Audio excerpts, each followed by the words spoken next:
जी आपसे जानना चाहेंगे यहाँ पर कितनी गायें हैं और किस तरह से उनकी व्यवस्था के लिए आप क्या आपका प्रयोजन रहता है, कैसे लोग तैनात हैं इन सभी की रक्षा के लिए? देखिए यहाँ पे 90+ गाय हैं अच्छा। और सब अलग अलग नस्ल की गाय, मतलब देशी नस्ल की। अच्छा। हमारे यहाँ आपको एक भी जर्सी गाय नहीं मिलेगी। अच्छा। हाँ, और यहाँ पे ऐसी भी गाय हैं जिनका दूध नहीं है, या दूध भी देंगी तो शायद आधा लीटर से ज़्यादा दूध नहीं देंगी। मतलब दूध उद्देश्य नहीं है हमारा, ओके। सेवा उद्देश्य है। से- क्योंकि खर्चा तो उतना ही आ रहा है, बिल्कुल सही। करना है तो हम अच्छी नस्ल की गाय भी लाकर रख सकते थे, लेकिन नहीं। तो अब जैसे आप देखेंगे, जी। ये है कपिला गाय, और कपिला गाय का जो है बहुत महत्व है। इनके दूध का, इनके घी का, इनके गौमूत्र का, इनके चरण की जो धूल है उसका अलग महत्व है। इनके जो चरण की जो धूल है, जिसको गौधूली कहा जाता है, जी उसका अगर तिलक लगाते हैं तो अनेक विघ्न अपने आप समाप्त हो जाते हैं, और आस्मिक धन की प्राप्ति होती है। अगर व्यापार कर रहे हैं तो उसमें प्रगति होती है। तो बहुत महत्व है। कपिला गाय के घी का अगर दीपक लगाते हैं तो देवी देवता जो है प्रसन्न हो जाते हैं। साथ ही साथ अगर पितृ दुखी है, नाराज है, जी जी। तो उनको बल मिलता है। अगर दुखी है, नाराज है, तो प्रसन्न हो जाता है। तो इतना महत्व है इनका। बहुत अच्छी। और आपको मैं देख रहा हूँ सारी गायें हाँ, पहचानती हैं, पहचानती है, बखूबी पहचानती क्योंकि हैं। रोज मैं इनसे आके मिलता जी हूँ। जी जी। और ये जो आप देख रहे हैं, जी। इनको बोलते हैं डांगी गाय। अच्छा। तो ये जो है डांग प्रदेश, गुजरात का डांग प्रदेश, अच्छा। मतलब पर्वत वाला प्रदेश, हाँ और हाँ। नासिक के आसपास ये गाय मिलती है। ठीक है। लेकिन आने वाले समय में जो है, मुझे लगता है 5-10 साल बाद इन्हें देखना दुर्लभ हो जाएगा, लुप्त हो जाएगी। तो कुछ लोग वहाँ पे इनका संरक्षण कर रहे थे, उनसे मैंने मतलब बहुत निवेदन करा कि मुझे कुछ गौ माता चाहिए, तो उन्होंने दिया। तो फिर मैं ले आया यहाँ जी पर। जी जी। ये जो आप देख रहे हैं, इनमें 4 प्रकार की आती है, जी। अलग अलग डांगी नस्ल। तो ये चारों प्रकार की यहाँ पे गौ माता है। हाँ, और इधर आप जो देख रहे हैं, हम्म। उड़ीसा में 4 नस्ल की आप वॉक कर सकते उड़ीसा में हैं। 4 नस्ल की गौ माता होती है। जी। तो चारों नस्ल की गौ माता, इनकी हाइट कम होती है, दूध भी इनका कम होता है। अच्छा। ये आप देख सकते हैं यहाँ पर। जी जी जी। और अच्छा, ये, आप एक बता रहे थे शंभू। हाँ, ये हमारे शंभू महाराज। अच्छा अच्छा। हाँ, तो जब भी मैं आऊँगा तुरंत उठेंगे, इनके पास आना है, थोड़ा समय देना है। हाइट भी बहुत अच्छी है, लेकिन बहुत शांत है। हाँ, ये है शंभू। शंभू। और ये भगवान श्री कृष्ण की गाय है। जी जी जी। हाँ, इनको गौड़ाऊ गाय बोलते हैं। अच्छा। हाँ, जब रुक्मणी माता को लेने आए थे तब इनको अपने साथ लाए थे। तो ये इनके जो पूर्वज है, जी। वो किसी कारणवश ग्वाला और इनके पूर्वज वही छूट गए थे। अच्छा। तो ये भी देखना दुर्लभ हो जाएगा कुछ दिनों के बाद। तो नाम शंभू क्यों रखा? तो हाइट है, अच्छी है, कद काठी अच्छी है, इसलिए रखा। और इनका एक नियम था, ये मतलब मंदिर में जाएंगे, रोज मंदिर में 1 घंटा समय व्यतीत करते हैं। अच्छा। हाँ, तो इसलिए नाम शंभू है इनका।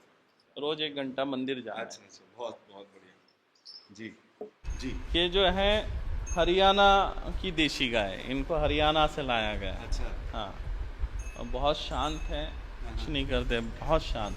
और इनका आप फेस देखेंगे, ऐसा इनको हम तिलक लगाते रोज, देखिए। तो जब आप इनको दूर से देखेंगे ना, ऐसा लगेगा साक्षात देवी देख रही है। हाँ, और रोज आरती के समय उधर मंदिर की तरफ देखते हैं। तो महाराज जी आपसे जानना चाहेंगे कि गौशाला का क्या महत्व है और यहाँ पर गौशाला आपने क्यों रखी है? देखिए, गौ सेवा के बगैर जो है, किसी भी देवी देवता की कृपा आपको प्राप्त नहीं हो सकती। देवी देवताओं से भी ऊपर का स्थान जो है गौ माता का है। देखिए, एक माता भी जब जन्म देती है बच्चे को, तो 1-1.5 साल दूध पिलाती है, लेकिन ये हमें जीवन भर दूध पिलाती है। तो इनका कर्ज हम नहीं चुका सकते। और जो गौ माता है, ये समुद्र मंथन में से निकला हुआ एक रत्न है ये। और एक मतलब देवी देवताओं का आशीष है, समझिए, हमें मिले, और इनका सेवा हम करते हैं। जबकि इनका हमसे कोई स्वार्थ नहीं है, ये अपने बच्चे के हिस्से का दूध हमें पिलाती है। तो इनसे बड़ा, इनके सेवा करने से बड़ा और कोई पुण्य नहीं है।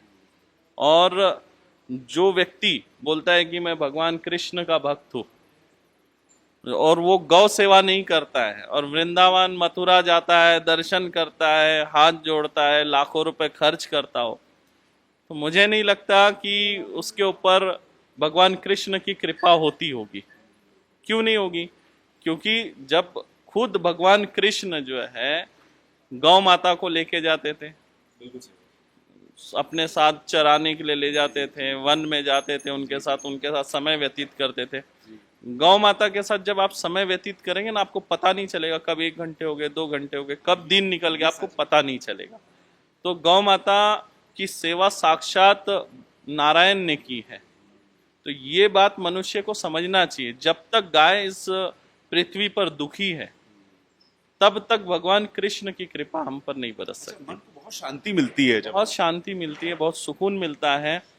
इनके पास जब आप रहते हैं ना, तो आपके अंदर का ओरा पावर बढ़ जाता है, नकारात्मक ऊर्जा आपसे दूर भागती है और एक सात्विक विचार आते हैं। किसी के मन में अगर नकारात्मक विचार भी चलते होंगे, अगर वो गौ सेवा करता है ना, तो उसके अंदर एक सात्विक ऊर्जा का संचार होता है।